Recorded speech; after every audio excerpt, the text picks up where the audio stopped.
Bienvenue dans cette nouvelle édition du QG Weekend. Voici les titres de l'actualité.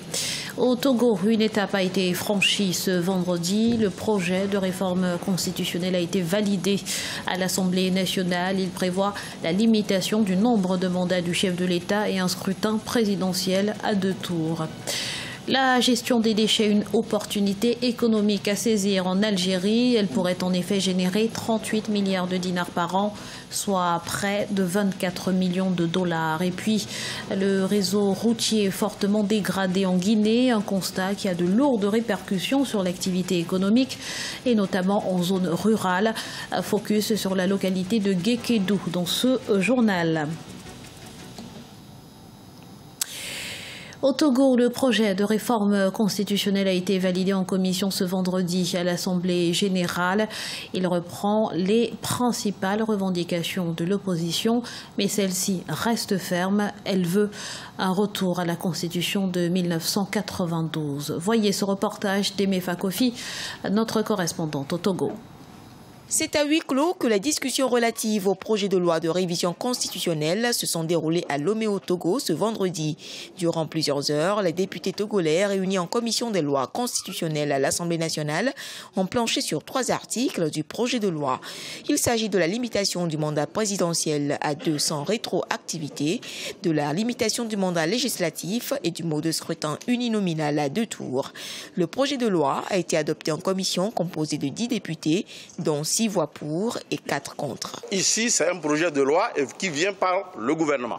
Alors, lorsque un porteur d'un texte vient à l'Assemblée nationale, un amendement ne peut pas aller à l'encontre de la voie que veut tracer le porteur.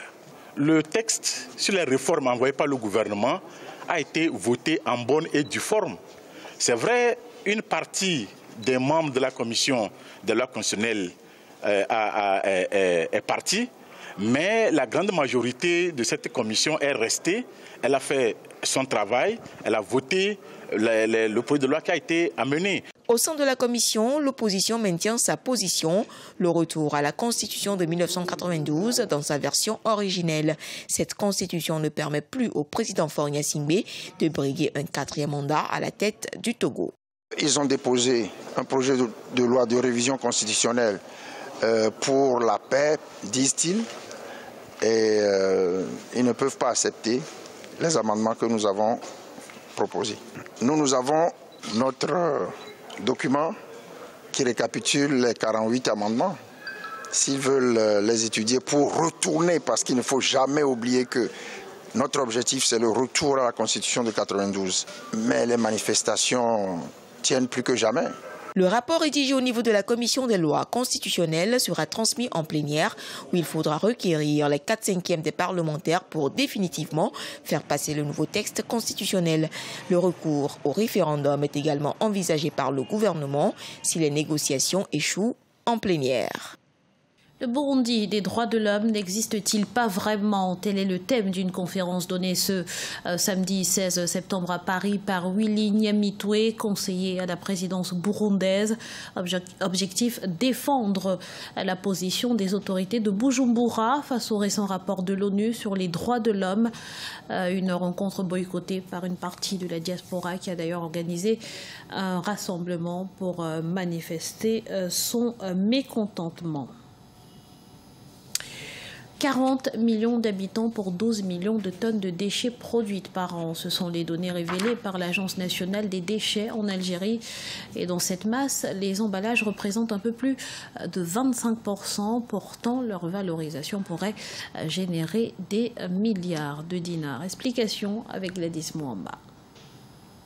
38 milliards de dinars par an, soit environ 24 millions de dollars. C'est ce que pourrait générer à l'Algérie la récupération de ces 12 millions de tonnes de déchets produites chaque année. Pour y parvenir, le pays aurait besoin de se doter de 58 millions de bacs à ordures, ce qui représenterait un investissement de 31 milliards de dinars. La récupération et la valorisation des déchets en Algérie, une activité de plus en plus florissante pour les entreprises du secteur, peut générer annuellement environ 38 milliards de dinars. Valoriser les déchets débouche sur la réduction de la facture d'importation de la matière terre vierge. Depuis le début des années 2000, l'État algérien tente de sensibiliser ses quelques 40 millions d'habitants au problème d'insalubrité urbaine et pour cause, 50% des déchets seraient des déchets ménagers. Un citoyen algérien produirait en moyenne 310 kilos de déchets par an, dont près de 30% pourraient être recyclés.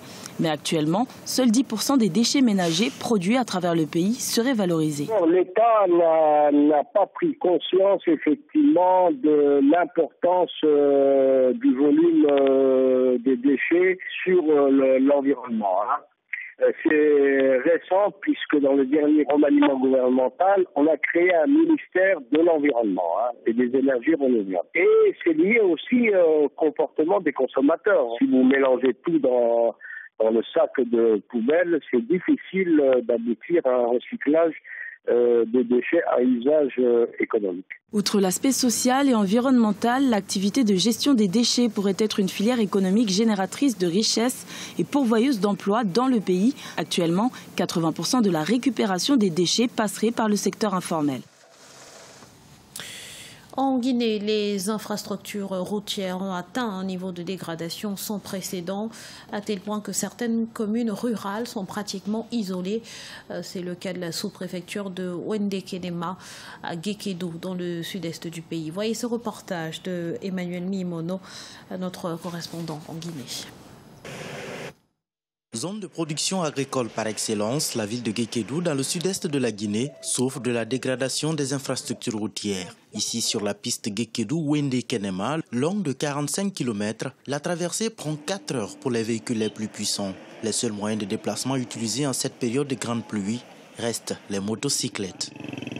On transporte n'importe quoi, tel que l'huile, un bidon, on peut prendre 10 bidons, on peut prendre encore le riz, des sacs de riz, les grains, les parmis, un peu partout. Bon, ça, on prend ça à 30 000 pour Gekedou. J'ai pris ça à Tédou. Il y a un petit village devant ici. Il y a des accidents au niveau de la route. Ce n'est pas au niveau des chauffeurs, mais compte tenu de l'état de la route. La dégradation poussée de cette piste a coupé Wendekenema de la ville de Gekedou. Le marché hebdomadaire n'est plus comme avant du fait que personne ne s'aventure actuellement par ici, ce qui n'est pas sans conséquence sur l'économie locale. Notre marché n'est pas comme ça d'habitude. Il est généralement très rempli. Mais compte tenu de l'état actuel de la route, les autres commerçants ne viennent plus par ici et il est impossible pour nous aussi de nous rendre au centre-ville. Pour se rendre au centre-ville de Gekedou, les populations vivant sur ce trajet empruntent des motocyclettes, non sans conséquences. Les accidents y sont en effet très fréquents. Par ailleurs, les agriculteurs de la localité ne peuvent plus écouler leurs productions agricoles vers la ville du fait de l'absence de véhicules et du coût très élevé qu'exige un transport à bord de mototaxis. Avec seulement 30% du réseau routier butimé, 48% du réseau revêtu qualifié de mauvais, une insuffisance des routes nationales et un parc de véhicules de transport en commun vétustes, la situation du transport routier en Guinée constitue un défi qui doit être rapidement résolu pour favoriser le développement des autres secteurs, tels que le commerce. Le tourisme égyptien repart à la hausse, notamment grâce aux nombreuses trouvailles archéologiques qui ont attiré les touristes allemands et ukrainiens. Au cours des premiers mois de l'année 2017, les revenus du secteur ont ainsi grimpé de 170% pour atteindre 3,5 milliards de dollars. Patricia Solange Dubois. Les recettes touristiques devraient atteindre les 6 milliards de dollars en 2017, une hausse de 2,6 milliards de dollars par rapport à l'année précédente. Cette embellie a été possible grâce à la fréquence des touristes européens. Sur la période de janvier à septembre 2017, les Européens représentent en effet 75% des visiteurs. Tous les 6 mois à peu près, nous découvrons une nouvelle antiquité. Beaucoup d'étrangers, comme les Français, sont très intéressés. Ils sont venus les voir. Certains reviennent ici 5, 6 ou 7, même 8 fois. Le ministère des Antiquités contribue énormément au tourisme. La hausse du nombre de touristes européens en Égypte serait notamment due aux récentes découvertes archéologiques. Le pays prévoit la venue de près de 8 millions de visiteurs d'ici la fin de l'année. Grâce à Dieu, cette année, les musées ont eu beaucoup de succès. Je peux affirmer que cela est dû aux antiquités égyptiennes. Ils ont attiré beaucoup de monde. Les antiquités sont propres à l'Égypte.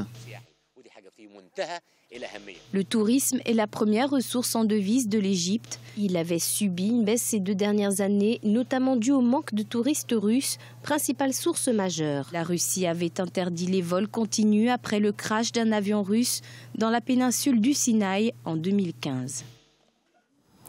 Ce journal a été réalisé par l'ensemble de la rédaction. Merci pour votre fidélité. Dans un instant, une nouvelle édition de l'information sur Africa 24.